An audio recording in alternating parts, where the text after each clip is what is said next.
नमस्कार मित्रांनो, मी doctor Gauri Karve. Welcome to my channel food travel talks. आपण दररोजच्या बोलीभाषेमध्ये अनेक वेळेला हे वाक्य ऐकलेलं आहे.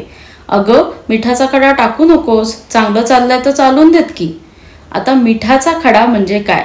मीठ हा असा पदार्थ आहे जो प्रत्येक पदार्थांमध्ये अतिशय आवश्यक असतो. योग्य प्रमाणात पडला तर पदार्थाची चव उत्कृष्ट होते आणि थोडासा जरी जास्ती झाला तरी पदार्थ पूर्ण बिघडून जातो. येस फ्रेंड्स, आजचा टॉपिक आहे 5 health facts about salt intake. आता मी सुरुवात करीन मीठ आणि सोडियम याच्यातल्या डिफरन्सनी. आता मीठ म्हणजे काय?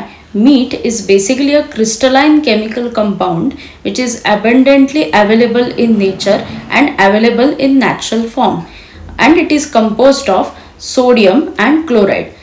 असा एक पदार्थ जेव्हा सोडियम आणि क्लोराईड हे एकत्र येतात, त्यांचं एक कंपाऊंड फॉर्म होतं आणि फायनली त्याच्यामुळे मीठ निर्माण होतं.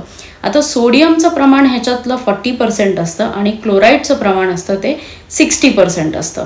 आता सोडियम पण एक असं मिनरल आहे जे निसर्गामध्ये घाऊक प्रमाणात अवेलेबल आहे आणि हेच सोडियम मिठामध्ये प्रेझेंट असतं. बरेच वेळेला ह्या दोन गोष्टी इंटरचेंजेबली वापरल्या जातात, पण ह्या दोन्ही गोष्टी खूप वेगळ्या आहेत आणि या दोघांचाही उपयोग प्रत्येक खाद्यपदार्थांमध्ये होतोच. आता मी सुरुवात करणार आहे 5 health facts about salt intake. आता फॅक्ट नंबर 1, क्वांटिटी. आपल्या आहारामध्ये मीठ किती आवश्यक आहे?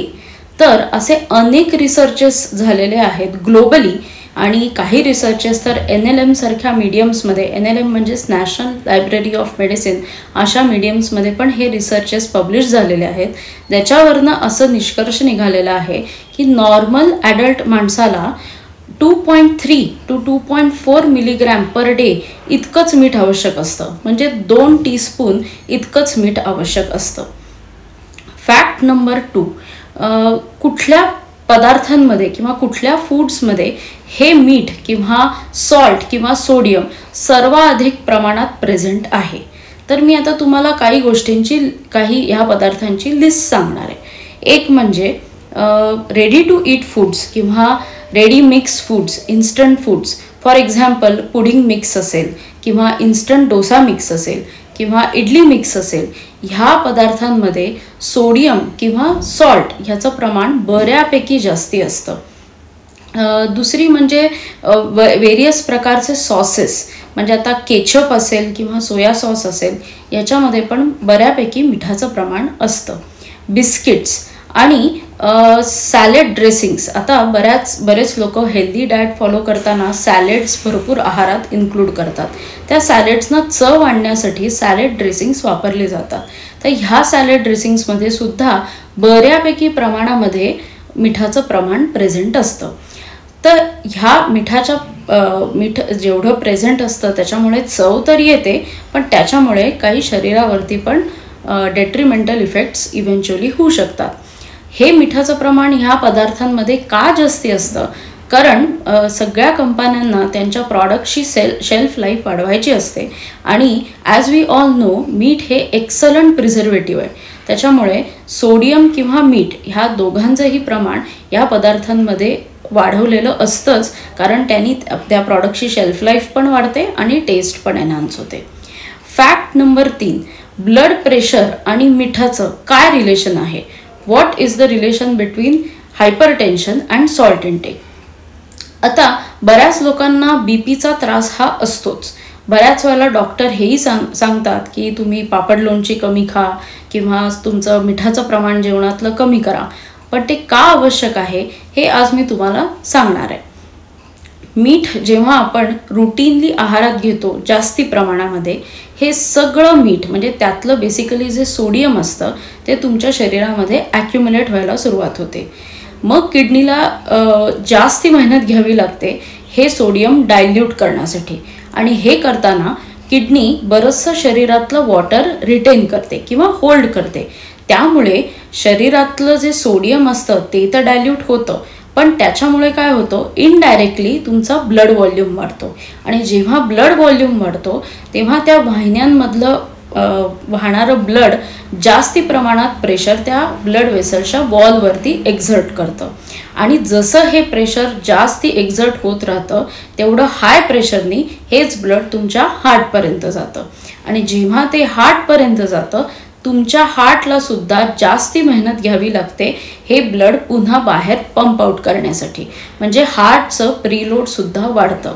आणि जर तुम्ही हे सतत असं जास्ती प्रमाणात मीठ खात राहिलात तर इव्हेंच्युअली सोडियम डायल्युशनमुळे आणि ब्लड व्हॉल्यूम वाढल्यामुळे ह्या आर्टरीज हळूहळू स्टिफ व्हायला लागतात, म्हणजे त्या आर्टरीजचा डायमीटर फिक्स व्हायला लागतो आणि त्यांची इलॅस्टिसिटी जी असते ती कमी व्हायला लागते. आणि जेव्हा त्यांची इलॅस्टिसिटी कमी होते तेव्हा ब्लड प्रेशर कमी किंवा जास्त रादर कमी करण्याची त्यांची क्षमता बिघडते आणि बॉडीचं हे जे नॉर्मल मेकॅनिझम आहे BP कंट्रोल करण्याचं किंवा कमी करण्याचं हे बॉडीला नंतर जमत नाही आणि त्याच्यामुळे होतं हायपरटेन्शन किंवा BPचा त्रास.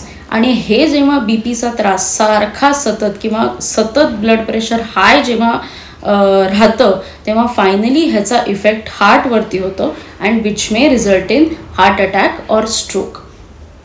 सो ज्यांना हायपरटेन्शन आहे किंवा ज्यांना BPचा त्रास आहे त्यांनी हे अवश्य लक्षात ठेवावं की आहारामधलं मीठ किती खाल्लं पाहिजे आणि केवढं खाल्लं पाहिजे आणि जास्ती खाल्ल्याने त्याचा काय त्रास होऊ शकतो ते. आता फॅक्ट नंबर 4 ती म्हणजे तुमच्या आहारामध्ये सॉल्ट सेन्सिटिव्हिटी नावाचा एक प्रकार उद्भवू शकतो आणि तो म्हणजे काय. मिठाची काही लोकांना सेन्सिटिव्हिटी असते, म्हणजे ते असं आहे की थोडंसं जरी मीठ खाल्लं तरी बरेच लोकांना एकदम BP शूट तरी होतं नाहीतर BPचा त्रास उद्भवू शकतो. आणि रिसर्चनुसार असं हे झालेलं आहे की ऑब्झर्व केलेलं गेलेलं आहे की women are more sensitive to salt than men. म्हणजे थोडंसं जरी आहारात काही बायकांच्या जर जास्ती आलं तर त्यांना BPचा त्रास उद्भवू तरी शकतो किंवा जर BPचा त्रास ऑलरेडी डायग्नोज झालेला असेल तर ॲट टाइम्स ते शूट पण होऊ शकतं. सो महिलांनी हे खास लक्षात ठेवावं की आपल्या आहारात मिठाचं प्रमाण कंट्रोल करावं.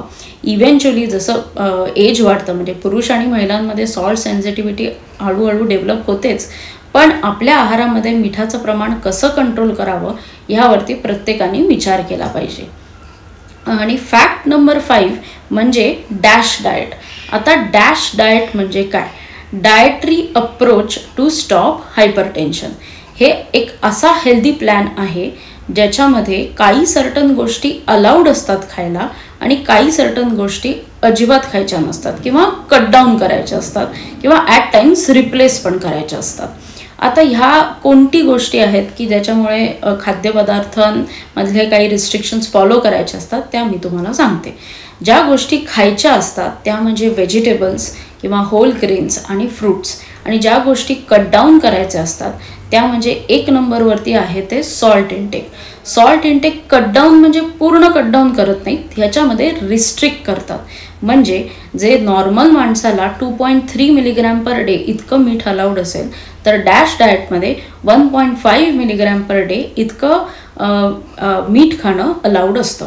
So salt is not completely cut down but it is restricted in dash diet. त्याचबरोबर जे फॅट बेस्ड प्रॉडक्ट्स असतात किंवा फूड्स असतात ते कट डाऊन करायला सांगतात. फुल fat dairy products cut down करायला सांगतात.